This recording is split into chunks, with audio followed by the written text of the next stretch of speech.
la 1:30 del día 9 de abril de 1948, a la abril de 1948, a las 14:15 fue asesinado por un policía conservador, el doctor Jorge Eliezer Gaitán, por órdenes del Partido Conservador. Todo inició en la tarde del 9 de abril de 1948, cuando varios disparos acuden al centro de Bogotá. Minutos después se confirma el asesinato del líder político Jorge Eliezer Gaitán. Para comenzar con todo esto, Jorge Eliezer Gaitán, nacido el 23 de enero de 1898, fue un gran abogado, orador y humanista que se destacó en cuanto a lo político, económico y social. Debido a esto, más adelante se convertiría en el líder del Partido Liberal. En 1946 fue uno de los años claves para su carrera. En ese momento inicia uno de los periodos más violentos conocidos como la violencia, que desarrolla el asesinato entre liberales y conservadores. Gracias a esto se convocan las nuevas elecciones presidenciales, que a pesar de todo el movimiento que Gaitán había hecho, no logra ganar, pero se nombra como único líder del Partido Liberal. Debido a la influencia del socialismo y de Benito Mussolini, él adquiere bastante conocimiento en cuanto a los discursos, por lo que logra hacer un clic inmediato con todos los ciudadanos.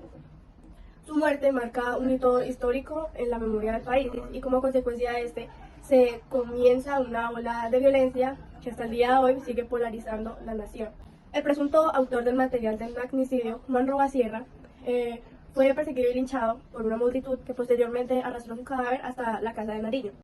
La ola de protestas se expande a otras ciudades y regiones del país y desencadenó el recrudecimiento de la época conocida como la violencia, que termina aparentemente 10 años después. Esto demuestra la gran influencia de Gaitán sobre el pueblo colombiano, especialmente en la ciudad de Bogotá, en donde veían el cambio en él.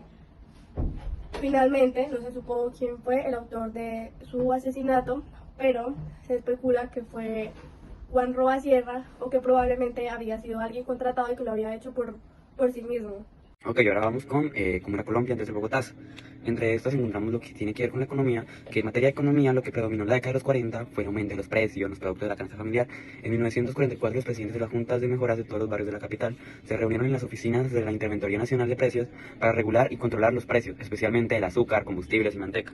Después de ello se crearon las juntas de control de precios, cuyo objetivo era el evitar el encarecimiento desmesurado de los productos, especialmente la papa, producto básico de la dieta bogotana. Pero en 1948 la situación empeoró después de una sequía que dejó restricciones en el servicio de agua y energía eléctrica, y que más tarde empeoró la situación presentada el 9 de abril del mismo año.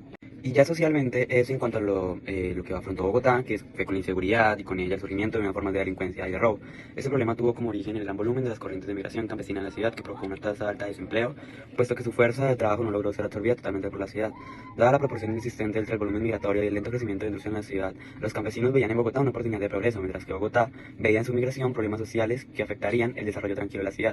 Las lógicas consecuencias de este desbalance fue que la mayoría de los inmigrantes ocupaban los más humildes, rudos y pocos calificados oficios, tales como los peones, que no solo debían aguantar el peso de su trabajo, sino también las humillaciones y desprecios de sus jefes. En una ciudad que pertenecía allí como Holguín, Pombo, Urrutia, Nieto, Calderón, Carrizosa, Sanz de Santa María, Uribe, Umaña, Caro, Soto, Salazar, Vargas, Piedrahíta, etc., aceptaban con mucha interés a la llegada de nuevas personas.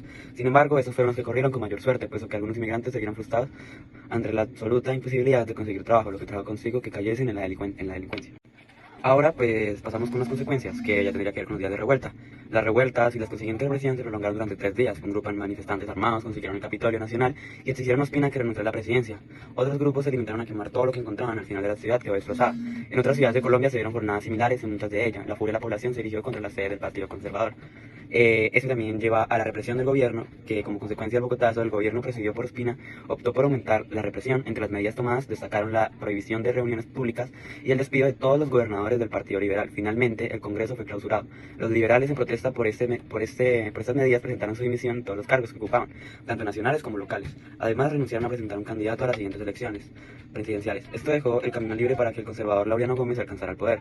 Nada más ocupar la presidencia, el nuevo mandatario tomó una serie de medidas represivas, la reducción de las libertades civiles, abolición de las leyes favorables a los trabajadores, prohibición de los sindicatos e introducciones dentro de la prensa.